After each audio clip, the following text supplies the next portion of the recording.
तो नाजरीन, chairman PTI Adiala jail के सर्कल 4 में मुंतकिल कर दिए गए हैं। साबिक वज़ीर आज़म को सर्कल 4 के सेल ई में रखा गया है। मजीद क्या अपडेट्स हैं ये जान लेते हैं अवैस अब्बासी से। अवैस, अपडेट कीजिए।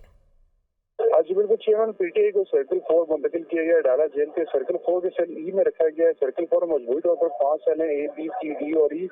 सर्कल 4 में इससे कबल जो शाहिद खान अब्बासी और चौधरी परवेज इलाही भी असीर रह चुके हैं और साबिक वज़ीर-ए-आज़म को 20 लाख की सहूलियात फराहम की जा रही है। इसके साथ साथ अडाला जेल में जो आज चेयरमैन पीटीआई का पहला दिन था, उन्होंने फजर की नमाज से शुरू किया, इसके बाद वर्जिश की, इसके बाद उनको जेल में तैयार किया गया नाश्ता फराहम किया गया। नाश्ते में खजूरें, उबले हुए अंडे, पराठा और चने दिए गए।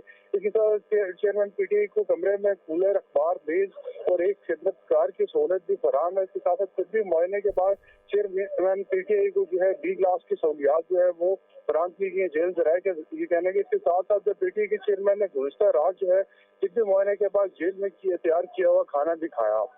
जी ठीक है अवैस, अपडेट कर रहे थे, आपका बहुत शुक्रिया।